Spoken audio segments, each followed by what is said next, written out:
Bonjour tout le monde, un plaisir de vous retrouver pour cette nouvelle émission de sport. Ils ont un rôle souvent ingrat mais indispensable. Ils, ce sont les arbitres et cette émission, on leur est consacrée. On en a deux aujourd'hui sur le plateau. Le premier est souvent derrière la caméra, d'ailleurs pour des sujets réalisés pour Nyon Région Télévision fait son sport. C'est Joël Brunner. Bonjour Joël. Bonjour. Arbitre de football. Joël, qu'est-ce que ça fait d'être devant la caméra cette fois-ci ? C'est un moment que j'ai longtemps attendu. Et puis Enfin, il se réalise enfin, exactement. C'est un plaisir. Alors, on se réjouit de t'entendre justement sur cette thématique des arbitres. Avec nous également Yann Benoît. Bonjour Yann. Yann, toi tu es arbitre de rugby à la Fédération Suisse de Rugby. Tu es aussi arbitre international. Ça fait une dizaine d'années que tu pratiques cette fonction. Une première chose, je le disais, c'est un rôle qui est plutôt ingrat. J'ai envie de dire, il faut surtout avoir le cuir épais pour devenir arbitre. Oui, c'est effectivement assez ingrat. C'est pas simple. On apprend beaucoup sur soi-même, mais c'est un challenge que j'ai aimé relever. J'imagine mon collègue du football également, et finalement assez plaisant. Joël, j'imagine que c'est le cas aussi naturellement. Tu as 20 ans. Ça fait bientôt 7 ans que tu arbitres. C'est plus compliqué quand même quand on est plus jeune. Surtout maintenant, tu es en deuxième ligue où tu arbitres. Ouais. Face à des grands gaillards. Quelle est ton attitude et ta posture? Comment tu gères ça? Ouais, c'est sûr que c'est compliqué au début quand j'ai commencé à arbitrer des adultes. Je regardais les feuilles de match et je voyais que j'étais le plus jeune sur le terrain, ça me faisait un peu bizarre. Et puis petit à petit, on commence à comprendre comment il faut être parce que quand on arbitre, on joue un peu un rôle, on n'est pas ce qu'on est. Comme au théâtre, tu as un costume, exactement. Celui du méchant. On met le maillot, non, c'est pas celui du méchant, c'est celui de l'arbitre, c'est celui qui doit veiller au bon déroulement du match. Et puis voilà, c'est un rôle qu'on doit jouer, c'est une personnalité à travailler. Et puis voilà, ça vient petit à petit et je remarque que c'est de mieux en mieux, quoi. Yann, si on devait résumer les qualités de l'arbitre, on a eu quelques éléments de réponse. J'imagine déjà être zen quand même. Il faut rester zen, c'est primordial, ouais, face à des joueurs parfois excités, parfois des coachs excités également, du public. Il faut rester tranquille. Sûr de ses décisions, savoir les expliquer, il y a beaucoup d'outils de communication qu'on apprend pour justement gérer ces situations-là. Mais alors justement, un mot sur la formation. Sur quoi est-ce que la formation... Alors évidemment, il y a les règles, ça c'est une chose, il faut les maîtriser, c'est la moindre, mais il y a tout cet aspect gestion, on va dire, de conflit. Voilà, donc effectivement, gestion de conflit, donc ça vient un petit peu après l'apprentissage des règles, et évidemment, l'expérience fait qu'on s'améliore de match en match, donc c'est beaucoup. Et la formation passe aussi notamment par des vidéos. On essaye de se filmer pour voir notre comportement sur le terrain parce qu'on s'imagine d'une certaine manière et en fait quand on se voit on est tout autre. Donc le regard extérieur. Beaucoup. Exactement. Ouais. Joël, ce regard extérieur, tu l'as aussi parce que j'imagine que par rapport au rugby et au foot, les choses sont différentes. Il y a beaucoup de monde au foot. Peut-être qu'il y a plus d'échelons aussi au foot qu'au rugby. C'est quoi les étapes? Alors il y a bien plus d'échelons. Le regard extérieur, déjà moi j'ai aussi eu la chance de me voir 2 fois parce que de temps en temps il y a des caméras qui viennent filmer le match. Et c'est vrai qu'on se pense d'une manière mais en fait on l'est pas, quoi. Des fois on se croit autoritaire et sur les images on voit qu'on peut toujours faire mieux. Donc ça je vais encore progresser. Et puis la question c'était les échelons qu'il y a ouais, alors pour passer. L'instant moi je suis en deuxième ligue. Ça fait qu'il reste encore 1, 2, 3, 4, 5, 6... presque 6 échelons pour arriver au sommet du football suisse. Donc en deuxième ligue, il y a déjà un peu d'enjeu quand on sait que des joueurs sont payés. Je ne sais même pas si c'est le cas en LNA au rugby. Donc, donc voilà, c'est quand même un autre monde qui doit primer. Ouais, voilà, moi je prends énormément de plaisir à arbitrer et puis je compte pas m'arrêter là. Yann, je l'ai dit, arbitre international aussi. Oui. La grande différence entre les matchs internationaux et les matchs peut-être de ligues inférieures? C'est la supervision derrière. On est moins supervisé en Suisse par manque d'effectifs. Sur un match international, on l'est systématiquement. Et la supervision peut être est très franche. Dans ces cas-là, on fait peu de cadeaux. Quand on arbitre un match international, on n'a vraiment pas le droit à l'erreur. Donc c'est surtout sur cet aspect-là.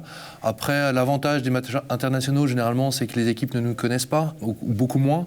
Ce qui n'est pas le cas maintenant, après une dizaine d'années d'arbitrage en Suisse. Il y a a une réputation qui est là aujourd'hui. Effectivement, je connais voilà, il y a 10 équipes en Liga et on se connaît. Et ça a un avantage parce que c'est assez familial et agréable. Par contre, voilà, je connais les coachs, les joueurs, ils me connaissent. Donc il y a une proximité qui parfois est plus difficile à gérer.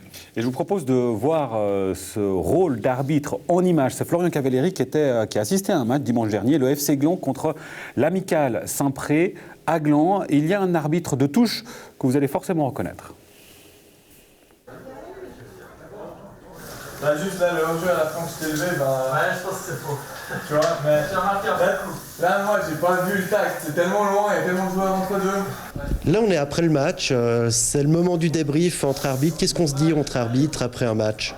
Alors il y a déjà se féliciter, déjà on arrive au bout, c'est déjà une bonne chose. On reprend rapidement, une fois qu'on est au vestiaire, les points clés, les éléments qui ont peut-être été critiqués ou non, les bonnes décisions qu'on a prises. On débrief et puis on reprend les 2-3 séquences qui n'étaient pas forcément justes, qu'on aurait pu améliorer entre nous, et puis on en parle ouvertement. Alors le résumé du match, du point de vue des arbitres, du match de ce soir. Des arbitres ou bien du match de foot ? Le match de foot de ce soir, du point de vue des arbitres. Alors c'était un match vraiment très intéressant pour nous. Il y a eu 2 équipes qui ont bagarré, l'une qui semblait au début de match être meilleure, Saint-Pré, et puis finalement, malgré une blessure du côté de Gland, la tendance s'est un petit peu équilibrée et on a vraiment eu un match à la fin qui aurait pu partir dans un sens ou dans l'autre. C'était vraiment très agréable pour nous, je pense pour les spectateurs aussi.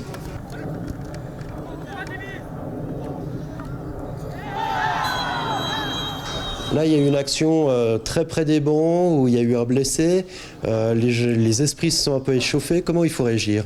Alors ouais, c'est toujours l'endroit le plus compliqué, c'est près des bancs où c'est là que voilà, on gagne notre crédibilité ou on la perd en prenant des bonnes ou des bonnes décisions, disons. Et c'est là que c'est important d'être présent tout de suite sur l'action, montrer qu'on est là, qu'on prend la décision et puis qu'on peut continuer le match dans de bonnes dispositions. Quand vous regardez un match, vous regardez l'arbitre ou vous regardez les joueurs ? Alors je regarde les joueurs, mais je regarde également surtout l'arbitre. Les matchs qu'on voit à la télé, c'est super intéressant aussi de voir les arbitres. Et puis plus on monte, quand on devient par exemple arbitre en trio, on remarque les relations qui s'intègrent. Et puis je pense que quelqu'un qui n'est pas arbitre ne peut pas remarquer ce qui se passe vraiment sur un terrain de foot entre les arbitres justement. L'arbitre, c'est déjà une passion, avant un métier. On s'entraîne la semaine, on fait de la théorie, on fait de la pratique. C'est vraiment une passion de diriger des hommes, de prendre des responsabilités, de prendre des décisions en un instant, juste, pas juste, mais de faire selon vraiment ce qu'on a vu, ce qui nous semble pour nous être la bonne décision. C'est ça notre métier. À vous entendre, je comprends qu'il y a aussi un championnat parmi les arbitres. Il y a différents postes, différentes places qui permettent d'arbitrer différents matchs. Tout à fait. Heureusement, c'est une concurrence très saine. On a vraiment un très bon noyau dans l'ensemble des arbitres vaudois. On part en week-end ensemble pour faire des camps d'entraînement. Ça se passe très bien. On a vraiment une très bonne entente. Mais on sait très bien qu'à la fin de la saison, il y a des places qui se jouent pour monter dans certaines catégories ou effectivement éviter aussi de ne pas redescendre si on n'a pas forcément le niveau. Au fur et à mesure des matchs, on commence à aimer l'arbitrage, on commence à se rendre compte que ça prend une place importante de la vie. Et puis après, bien évidemment, pour être arbitre, il faut avoir toujours envie de monter. Comme les joueurs, je pense, ils ont toujours envie de jouer plus haut. Et puis pour nous, c'est pareil, on a envie d'aller au maximum que l'on pourra. Il y a un joueur qui m'a dit que les arbitres étaient bons. C'est gentil, merci beaucoup. Aujourd'hui, je pense qu'on a fait une bonne prestation. Parfois a été critiqué, mais je pense que c'est normal, on prend des décisions, on est ouvert à la critique et puis en prenant des décisions, on s'expose à la critique naturellement. Donc non, on a fait un très bon match et puis très fier du trio d'aujourd'hui. Voilà, et le juge de touche, vous l'aurez reconnu, c'était justement Joël Brunner. On a vu, Joël, sur les images, un tacle peu réglementaire. Tu m'as rectifié tout de suite, tu m'as dit ouais, c'est plutôt une intervention défensive, c'est le terme technique en l'occurrence. Ouais. Là, il réclamait un carton rouge. Finalement, tu dis non, alors ça c'est clairement un jaune. Comment on gère cette pression-là, justement et puis surtout, alors déjà, comment on gère et puis quand on fait une erreur on gère, c'est avec l'expérience, c'est en faisant des matchs qu'on arrive à garder notre sang-froid. Et c'est en visualisant le foot, c'est en regardant des matchs à la télé, c'est comme ça qu'on comprend. Et puis en fait, quand on prend une décision, on doit être confiant, on doit être sûr de ce qu'on fait. Et quand on comprend le foot, ça nous aide à l'être d'autant plus et à siffler et à être sûr, même s'il y a les réclamations, même si là en l'occurrence il y avait tout le banc de l'équipe qui s'est senti lésé, qui était en train de réclamer parce que c'était devant, il faut être sûr de sa décision et là en l'occurrence c'était juste Et à mon quand il avis. y a manifestement une erreur, ça arrive à tout le monde, on ne revient pas sur sa décision. On ne peut pas. Alors on peut, pour autant que le jeu n'a pas repris, mais déjà d'un point de vue visuel ça ne se fait pas. Voilà, c'est mal perçu, mais on peut, et voilà. Yann, il y a aussi, avec les joueurs, forcément ce rapport de force avec l'arbitre. Il y en a qui surjouent parfois. Ça, c'est parfois aussi difficile à pouvoir voir où est la limite, et puis on peut se faire avoir aussi en tant qu'arbitre. On peut se faire avoir, bien entendu, moi le premier, et après il y a une relation de confiance quand même entre l'arbitre et les capitaines. Seuls les capitaines peuvent parler à l'arbitre, et notre rôle est justement de... Oui.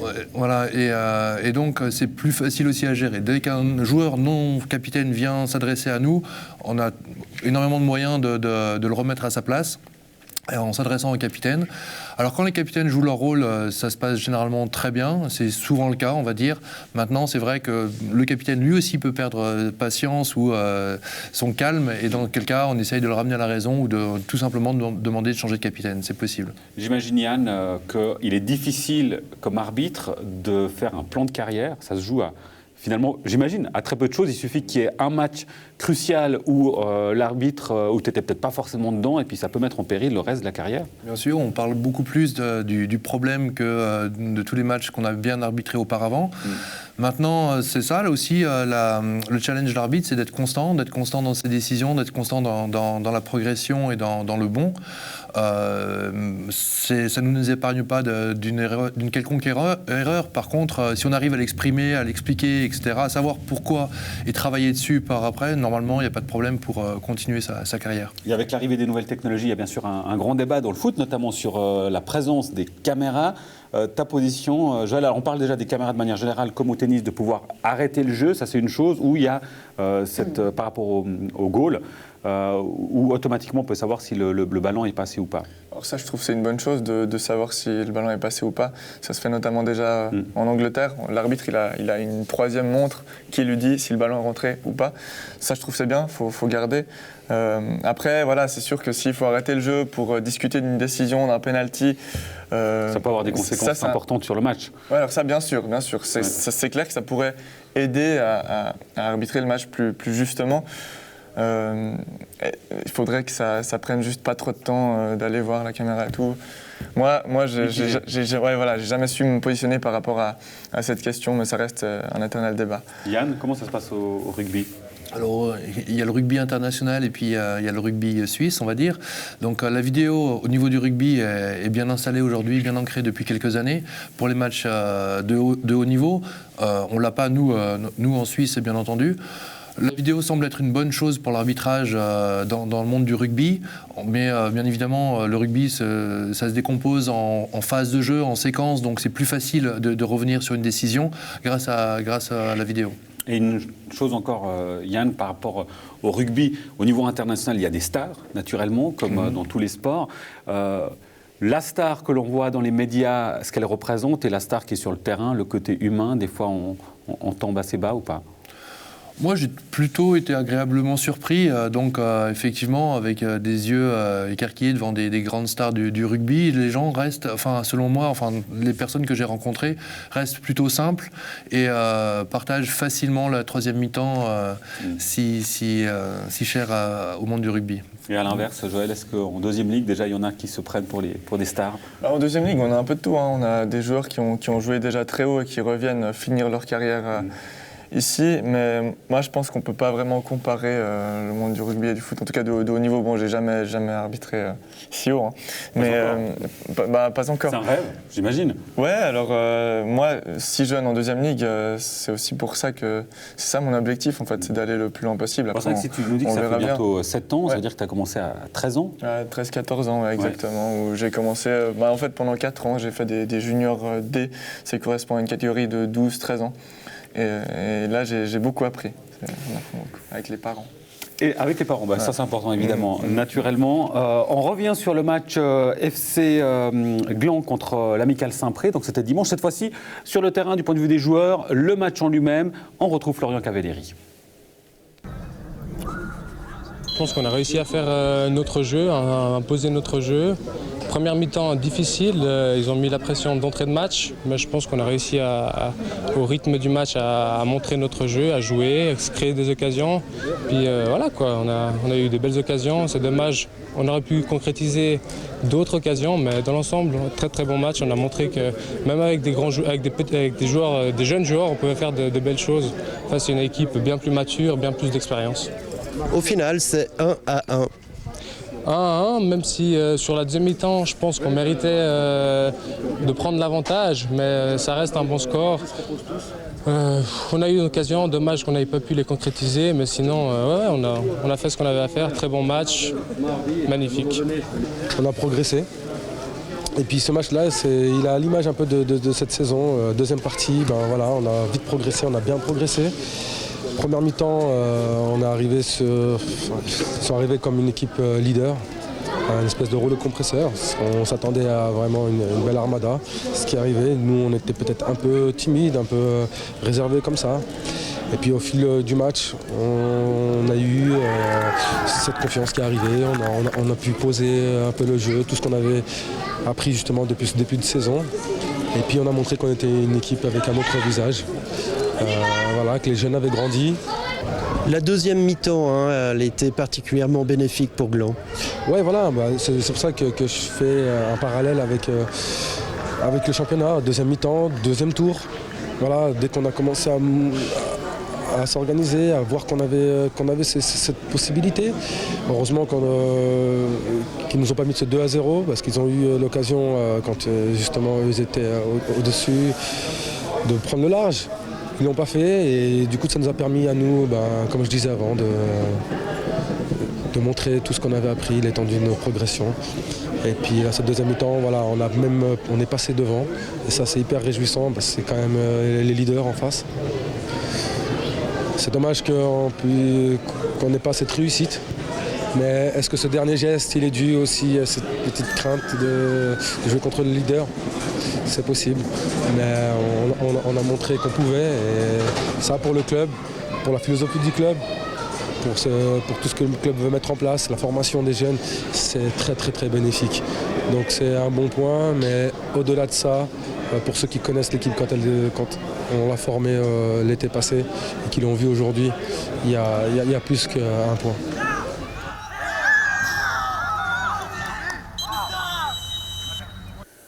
FC Gland Saint-Pré, match nul, donc 1-1 pour ce match du championnat de deuxième ligue, reléguant du coup Gland de la 4e à la 6e place. Une toute dernière chose avant de conclure, Yann, on a tendance un peu à l'oublier, mais là il y a l'arbitre court, il y a un vrai effort physique, il y a des entraînements, j'imagine de toute façon il faut être en forme, mais est-ce qu'il y a des entraînements qui sont imposés ?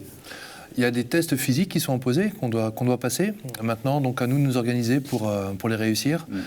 Soit on rejoint un club pour essayer de suivre les joueurs, c'est peut-être un peu plus sympathique que d'aller courir tout seul. Soit on se débrouille tout seul, mais bon, ça le fait aussi. Joël ? On a aussi des tests physiques, on se trouve entre arbitres. Moi je suis dans un groupe qui s'appelle le groupe Espoir, donc c'est-à-dire qu'on se voit 6 fois par année pour effectuer des tests physiques et des tests aussi de questionnaires des lois du jeu, parce que les lois du jeu changent année après année. Il faut mettre à jour, évidemment. Exactement. Et puis il y a aussi un autre test physique qu'on fait avec tous les arbitres. Joël Brunner et Yann Benoît, merci beaucoup pour votre présence à tous les deux. Merci à vous pour votre fidélité. Vous connaissez le rendez-vous, jeudi prochain. Nouvelle émission. Portez-vous bien d'ici là et très bonne semaine. Ciao.